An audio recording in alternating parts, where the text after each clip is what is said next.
बहुत उजलत है तुम्हें अपने नए दोस्तों तक पहुंचने की, अव्वल खान ने मुस्कुरा के कहा। मदन मोहन की गुमशुदगी ज्यादा देर तक पोशीदा नहीं रह सकेगी। वो पीछे बेहोश पड़ा हुआ है, जबकि उसे 4 बजे किसी अहम मीटिंग में शरीक होना था। इस वक्त 3:15 हुए हैं। तुम स्टेशन 4 जा रहे हो। शाहराह फैसल पर मुझे टीपू सुल्तान रोड के जंक्शन पर उतार देना। अपनी ज़ात को शकूक व शुबहात से बालातर रखने के लिए मैं एक नई कहानी सोच रहा हूँ। वो चल गई तो 2-4 रोज में मदन मोहन के सारे चाहने वाले इसके खून के प्यासे हो जाएंगे। मैं ये बात फिर कह रहा हूँ कि तुम्हारे लिए मदन मोहन बहुत कारआमद साबित होगा। इन मामलात को तुम खुद ही बेहतर समझ सकते हो। आज ही कामयाबी मिली है, दिन खैरियत से गुजर जाए तो मैं समझूंगा कि हमने दूसरी बड़ी कामयाबी भी हासिल कर ली है। अव्वल खान ने पुरुउम्मीद लहजा में कहा। दूसरी कामयाबी? मैंने हैरत से पूछा, क्या तुम कहीं और भी उलझे हुए हो? तुम भूल रहे हो आज यौमुल सब्त है। आज इकबाल की धमकी पूरी होने का दिन। आधे से ज्यादा दिन खैरियत से गुजर चुका है। खुदा करे कि बकिया दिन भी इसी तरह गुजर जाए। ओह, सुबह तक मुझे भी याद था, लेकिन मदन मोहन के चक्कर में हर बात जहन से महव हो गई। मैं मदन मोहन को छूलदारी के बजाय किसी महफूज ठिकाने पर रखना चाहता हूँ। ये काम करते ही मैं घर लौट आऊँगा। इससे पूछगछ का काम मेरे आदमी कर लेंगे। हो सके तो सोने से पहले फ़ोन पर बात कर लेना। मैं खुद भी तुम लोगों से बिछड़ कर परेशान रहता हूँ। मौका मिलते ही बात करूँगा। हो सके तो जहांगीर को भी समझा देना, वो अपनी बीवी के साथ बहुत बुरा सलूक करता है। अव्वल खान ने दरमंदी से कहा। अब उसके लिए मैदान साफ हो चुका है। इसे कहो कि घर में बैठने के बजाय बाहर निकलकर कोई कारोबार जमाए, वरना इसकी बेजा बातों से उसकी अज़दवाजी जिंदगी तबाह हो जाएगी। मैं पहले ही उसे लान तान कर चुका हूँ। बेकारी का तवील अरसा गुजार कर वो ज़रा काम चोर हो गया है। उसे एक मरतबा फिर समझाने की कोशिश करूँगा। वो मेरी बात ज़रा तवज्जो से सुनता है। इसकी बीवी भी तुम्हारे गुन गाती है। कल रात हम उसे घर ले आए थे। वो जब तक रही तुम्हारी और गजाला की तारीफ़ें ही करती रही। इसे तुम दोनों पर बड़ा रश्क आता है और मेरे लिए यही सबसे ख़तरनाक बात है। गजाला मुझसे खुलकर शिकायत नहीं करती, मगर सुल्तान शाह की ज़ुबानी मुझे मालूम हुआ है कि मेरे लिए इन औरतों की पसंदीदगी से बहुत नाला है। इसका ख्याल है कि किसी मर्द को चाहने और पसंद करने का इख्तियार और हक सिर्फ उसकी बीवी को हासिल होता है। दूसरी औरतों को उस चिरागाह से बाहर रहना चाहिए। अव्वल खान ने माजूज होकर एक हल्का सा कहका लगाया और कहा, अब तुम औरतों के साथ दुरुस्त रवैया अपनाना शुरू कर दो। शिकायतें एकदम से पैदा नहीं होती, यूं ही आहिस्ता आहिस्ता परवान चढ़ती हैं। जहांगीर का हाल तुम्हारे सामने ही है। मेरा ख्याल है कि वो दोनों आए दिन लड़ते रहते होंगे। खुदा के लिए मुझे इनसे ना मिलाओ। इनका केस ही कुछ और तरह का है। मैंने फ़ोन पर अव्वल खान से मदन मोहन के अगवा का प्रोग्राम तय करते हुए बहुत सी बातें बता दी थी। सफ़र के बाकी हिस्से में मैंने मदन मोहन के बारे में बद्रीनाथ से सुनी हुई हर बात उसके कानों में डाल दी, ताकि उसे मदन मोहन से पूछगछ में आसानी हो सके। टीपू सुल्तान रोड वाले ट्रैफिक सिग्नल से ज़रा पहले अव्वल खान ने मुझे सड़क के किनारे उतारा और फिर अपने कैदी समेत तेज़ी से आगे रवाना हो गया। मैंने चंद सानियों तक वहीं रुक कर ट्रैफिक थमने का इंतज़ार किया और फिर सड़क पार करके नादरा के मकान की तरफ चल दिया। यहाँ मेरे 2 हरीफ मेरे मुंतज़िर थे। मैं इस रोज़ मदन मोहन से मुलाकात के लिए अपनी गाड़ी नहीं ले जा सका था, क्योंकि काफ़ी कोशिशों के बाद भी उसका इंजन स्टार्ट नहीं हो सका था। गाड़ी के इंजन की देखभाल के बाद जब कोई बात मेरे पल्ले नहीं पड़ सकी, तो मैं वक्त बर्बाद करने के बजाय टैक्सी से ही परल के लिए रवाना हो गया, ताकि वक्त पर वहां पहुंच सकूं। अव्वल खान अपने आदमियों के साथ पहले से वहां मौजूद था। उसने आखिरी तबादले ख्याल करके मैंने अपना मोर्चा संभाल लिया था। काम से निमटने के बाद अव्वल खान ने मुझे घर पहुंचा दिया और इस तरह मुझे पूरी मुहिम में गाड़ी की कमी का कोई एहसास नहीं हुआ था। मैं अहाते में दाखिल हुआ तो मेरी गाड़ी का बोनट उठा हुआ था। बद्रीनाथ और रमेश अग्रवाल थके हुए अंदाज में बाहर बरामदे की सीढ़ियों पर बैठे मेरा इंतजार कर रहे थे। मुझे देखते ही वो दोनों उठ खड़े हुए। बद्रीनाथ ने हैरत जाहिर करते हुए कहा, रिक्शा टैक्सी के रुकने की आवाज़ के बगैर तुम अचानक कहाँ से नाजिल हो गए? इन दोनों पर अपनी वापसी का वक्त वाजे करने के लिए मैंने अपनी रिस्ट वॉच पर नजरें दौड़ाकर कहा, इस वक्त 3:30 बजे हैं। सारा वक्त आमदोरफ्त ही में सर्फ हुआ, वरना काम तो 2 मिनट का भी नहीं था। ये कहकर मैंने अपनी जेब से मदन मोहन का दिया हुआ लिफाफा निकालकर बद्रीनाथ को थमा दिया। इस वक्त मैं उसकी एक एक हरकत पर निगाह रखने की कोशिश कर रहा था। उसने लिफाफे को उलट पलट कर जायजा लिया, फिर उसके होंठों पर आसूदा से मुस्कुराहट फैल गई। हफ्तों बाद यह लिफाफा नजरों में आया है। इसमें यकीनन साइफर कोड में पैगाम दिया गया होगा। यह कहकर उसने वहीं खड़े खड़े लिफाफा फाड़ा, खत निकाल कर फटा हुआ लिफाफा जेब में उड़सा और फिर तहें खोल कर सफ़ेद कागज़ पर मिलने वाले पैगाम का जायजा लेने लगा। मैं पूरी तहरीर नहीं देख सका, लेकिन मेरा ख्याल था कि वो पैगाम इतना मुख्तसर या गैर अहम नहीं था कि बदरी लम्हा भर बाद ही वो कागज़ रमेश की तरफ बढ़ा देता। कागज़ उसके हवाले करने के बाद वो मुझसे मुखातिब होकर बोला, ये साइफर कोड ही है। अंदर बैठकर इत्मीनान से डी कोड किए बगैर इसका मफहूम वाज़े नहीं हो सकेगा। यह बताओ कि मदन मोहन से तुम्हारी मुलाकात कैसी रही? वो कैसा आदमी महसूस हुआ? मेरे साथ उसका रवैया खुश्क और वाजबी सा था। मैंने उन दोनों के साथ ड्राइंग रूम में दाखिल होते हुए कहा। वो कुछ परेशान था। लॉबी में रुकने की बजाय मुझे साथ लेकर होटल से बाहर आया, लिफाफा देकर तुम्हारे ठिकाने के बारे में पूछा और फिर मुझे साथ लेकर एक टैक्सी में सवार हो गया। मुझे उसी ने मेन रोड पर उतारा है। मैंने इशारे से उसे ये गली दिखा दी थी। हो सकता है कि वो किसी वक्त यहाँ आ जाए। वो टैक्सी में था? बद्रीनाथ ने ताज्जुब से दुहराया। तुम्हें उतार कर वो कहाँ गया है? इस वक्त तक हम तीनों ड्राइंग रूम में बैठ चुके थे। मैंने गहरा सांस लेकर कहा, वो किसी चक्कर में आया हुआ है। कह रहा था कि 4 बजे कोई ज़रूरी मीटिंग है, मगर वो इसमें शिरकत नहीं करेगा। मेरी मंजिल मालूम करने के बाद उसने टैक्सी ड्राइवर से एयरपोर्ट चलने की बात की थी। Meeting, airport? तो क्या वो अपने साथ कुछ सफरी सामान भी लाया था? रमेश ने पूछा। मेरी तरह बिल्कुल खाली हाथ था। उसकी बातें उलझी उलझी और पुरस्रार सी थी। फिर इसका पैगाम फौरन ही डिकोड करना होगा। बद्रीनाथ ने कागज़ रमेश के हाथ से लेकर अपनी जगह छोड़ दी। हो सकता है कि इस कागज़ पर उसने अपने मसाइल का भी जिक्र किया हो। वो चला गया। मैं रमेश के साथ ड्राइंग रूम में ही बैठा रह गया। वक्त गुजारी के लिए मैंने सिगरेट सुलगा ली। तुम्हारी गाड़ी के इंजन पर हमने खासी झक मारी है, रमेश ने मुझे आगाह किया। भगवान तुम्हें हिंदी में इसका अजर देगा। कुछ पता चला या अब भी मिस्त्री की जरूरत पड़ेगी? तुम्हारा ड्राइवर अकल से बिल्कुल पैदल है। गाड़ी का कॉइल जला हुआ है और वो कार्बोरेटर साफ करने बैठ गया था। बस कॉइल बदल लो, गाड़ी दौड़ने लगेगी। ये मामूली सा खर्च तुम भी कर सकते थे। ड्राइवर नया कॉइल ला देता, मैंने कहा। वो कॉइल खरीदने गया हुआ है। दरअसल आज रात हम तुम्हारे साथ शहर की सैर करना चाहते हैं, इसीलिए गाड़ी की तरफ से फिक्रमंद थे। अब तुम मदन के बारे में तशवीशनाक खबरें लाए हो। देखना पड़ेगा कि उसने खत में क्या लिखा है। हमें हर कीमत पर उसकी मदद करनी पड़ेगी। मदद इसी सूरत में कर सकोगे कि वो शहर में मौजूद हो। मुझे तो ऐसा लग रहा था जैसे वो उजलत में जहाज से कहीं जाने का इरादा रखता है। वो इतना बाइखलाक नहीं है कि सिर्फ मुझ जैसे अजनबी को घर पहुंचाने के लिए टैक्सी में यहाँ तक तोड़ा चला था। हो सकता है कि दफ्तर में 4 बजे होने वाली मीटिंग में उसे अपने ऊपर किसी कड़ी बासपुरस या तनकीद का खौफ रहा और वो शहर छोड़ गया हो। तुम्हारी बातें समझ में आने वाली हैं। रमेश सर हिलाते हुए बोला। ऐसा हुआ है तो ये बहुत खतरनाक होगा। मीटिंग से भागकर वो अपनी गर्दन नहीं बचा सकेगा। फॉरेन सर्विस में काम करने वाले दूसरे मुल्कों में सिर्फ इसी वक्त ऐसी हरकत करते हैं जब वो अपने मुल्क से मुनहरिफ होकर कहीं सियासी पनाह हासिल करने का इरादा रखते हो। मदन ये बात सोच भी नहीं सकता। कल बदरी से बात करते हुए वो ज़रा भी परेशान नहीं था। तुम अपने कौंसल खाने से रब्ता करके मालूमात हासिल कर सकते हो। मैंने अनजान बनकर पूरे खलूस से एक नाकाबिले अमल मशवरा दिया और रमेश का मुंह बन गया। हम पर पाबंदी है। क़यामत भी टूट पड़े तो हम अपनों से रब्ता नहीं कर सकते। किसी खास मकसद के लिए हमें सबसे अलग थलग और गुमनाम रखा जा रहा है। मदन की हमदर्दी में ऐसी कोई हरकत करते ही हम एहताब में आ जाएंगे। ड्रामे ये एहताब बहुत इबरतनाक होता है। तो फिर तुमने मदन को क्यों फ़ोन किया था? मैंने कटजहती का मुजाहरा करते हुए पूछा। वो कोई बाज़ाब्ता रब्ता नहीं था। वो हमारा पुराना दोस्त है। ये ज़ाती सतह की बातें हैं जिन पर पाबंदियाँ आयद नहीं की जा सकती। पैगाम डिकोड करते ही इसका खत और लिफाफा तक चला दिया जाएगा। कहीं कोई सबूत बाकी नहीं रहेगा कि उसने हमारे काम में मदद देने की कोई कोशिश की थी। आज तुम बिल्कुल ही सूखे नजर आ रहे हो। चाय सुबह से जिन को हाथ तक नहीं लगाया। हाँ, वो जिन का नाम सुनते ही जमाही लेकर बोला। कल नदीतेपन में हम ज़्यादा ही पी गए थे। अभी तक उसके असरात बाकी हैं। रात की सैर से पूरी तरह लुत्फ अंदोज होने के बाद हमने आज दिन में परहेज करने का फैसला किया हुआ है। दिल चाह रहा है, बदन मांग रहा है, मगर हमने खुद को कहीं ना कहीं मसरूफ रखा हुआ है। इसके पास कोई मसरूफियत थी ना मेरे पास कोई काम था। बद्री की वापसी के इंतजार में हम दोनों वहीं बैठे बातें करते रहे और वक्त धीमे धीमे गुजरता रहा। इसी दौरान में बाहर से गाड़ी का इंजन स्टार्ट होने की आवाज़ आई तो मैं तेज़ी से बाहर लपका। वहाँ STF का ड्राइवर कॉइल तब्दील करके गाड़ी का बोनट बंद कर चुका था और इंजन धीमी आवाज़ में रवानी से चल रहा था। थोड़ी देर बाद बद्री वापस आया तो उसके चेहरे से दबे दबे जोश का इजहार हो रहा था। उसने आते ही ऐलान किया कि मदन के खत में उसके किसी ज़ाती मसले या परेशानी का जिक्र नहीं था, लिहाजा उस बारे में हमारे सारे खदशे बेबुनियाद थे। वो सिर्फ अपने दोस्तों का ठिकाना देखने के लिए इस तरफ आया था। और अली शेर जो 4 बजे वाली मीटिंग की बात कर रहे हैं, उसे कहाँ ले जाओगे? रमेश ने पूछा। वो मदन के शगुफे भी हो सकते हैं। मुमकिन है वो हमारे साथ अली शेर की वफादारी का अंदाज़ा लगाने के लिए इससे ऐसी बातें करता रहो। वो बहुत चलता पुर्जा है। उसकी मुखालफाना बातों पर अली शेर हमदर्दी के 2 बोल भी बोलता तो मदन उससे लिफाफा वापस लेकर रफू चक्कर हो जाता। वो पैगाम बहुत अहम है। तुम लोग चाहो तो मैं यहाँ से जा सकता हूँ ताकि तुम बेफिक्री से इस अहम पैगाम पर तबादला ख्याल कर सको। मैंने नहायत मासूमियत से उनको पेशकश की। हालात कुछ ऐसे रुख पर जा रहे हैं कि हमारे लिए तुम्हारी ज़रूरत और अहमियत बढ़ती जा रही है।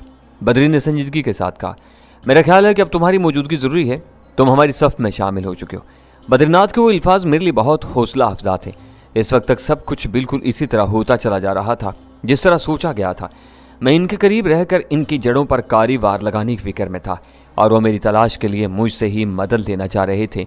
ये मेरे मुकद्दर की यावरी थी कि इनके दिमाग बिल्कुल कुमराह कुन राहों पर काम कर रहे थे। मैंने मदन के अगवा की पर्दापोशी के लिए इनको जो मन घड़त कहानी सुनाई, उसने इन्हें थोड़ी देर के लिए ज़रूर परेशान किया, मगर फिर इन्होंने खुद ही इस कहानी के ऐसे जवाब पैदा कर लिए कि मैं हैरान रह गया। यह इंसान की सबसे बड़ी कमज़ोरी है कि वो हमेशा दिए हुए दायराकार से बाहर रहने में खुशी महसूस करता है। लगे बंदे ज़ाब्तों पर चलने के बजाय अपने लिए मन पसंद राहें मुंतखब करता है और फिर इसके लिए नित नई तावीलें दरियाफ्त करके खुद को हक बजानिब करार देता चला जाता है। जब तक वो तबाही के इन दहाने पर न पहुंच जाए, खुद को राह रास्त पर तसव्वुर करता रहता है, और जब उसे अपनी भयानक गलती का इदराक होता है तो वापसी की हर राह मसदूद हो चुकी होती है। मैंने मदन मोहन पर नाजिल होने वाले मुतवक्का मसाइब से उसके अजीज तरीन दोस्तों को किसी न किसी तरह आगाह कर दिया था, लेकिन वो उसकी चालाकियों के शदाई थे। इन्होंने मेरी हर बात को टाल दिया था। मुझे उम्मीद थी कि 2-4 दिन में इनको कहीं से मदन मोहन के गायब होने की खबर मिलेगी तो उनकी पूरी तवज्जो मेरी कहानी पर मबजूल हो जाएगी। इस मरले पर वक्त इनके हाथों से निकल चुका होगा और मैं इन्हीं के जरिए मदन मोहन के बड़ों को ये बावर करवाने में कामयाब हो जाऊंगा कि वो किसी नागानी मुसीबत का निशाना बनने के बजाय नामालूम वजूह के तहत अपनी मर्जी से कहीं फरार हुआ है। ये तुम्हारा फैसला है, इसमें मेरी मर्जी का कोई दखल नहीं है। मैं एक आज़ाद पंछी की तरह अपनी मर्जी की फिजाओं में परवाज करने का आती हूँ। ये समझ लेना कि जिस दिन भी तुम्हारी रफाकत से मेरा दिल उकता गया, मैं चाहूँगा कि मेरा हिसाब बेबाक करके खुशदिली से मुझे रुखसत कर दिया जाए। मैं जबर बर्दाश्त नहीं कर सकता। कदर तवक्कुफ के बाद मैंने पूरी एहतियात से काम लेते हुए बदरी की पेशकश का जवाब दिया। बद्रीनाथ के पतले पतले होंठों पर उसकी मखसूस इस्तजाहिया से मुस्कुराहट फैल गई। उसने कहा, तुम्हें यह भी मालूम होगा कि अपनी मर्जी की आज़ाद फिजाओं में उड़ने के शौकीन पंछी जब भटक कर वीरानों और रेगजारों की तरफ निकल जाते हैं तो रिज़्क़ के एक एक दाने को तरसते रहते हैं। एक जगह आशियाना बनाकर हर रात वहीं बसेरा करने वालों को रिज़्क़ भी मिलता रहता है और इनकी आज़ादी भी बरकरार रहती है। तुम्हें काम से गर्ज है। रमेश ने बदरी की बात को समझते हुए इजाफा किया, तुम्हें माकूल मुआवजे पर मुनासिब या शायद तुम्हारी मर्जी का काम मिलता रहेगा तो तुम किस तरह उकता जाओगे।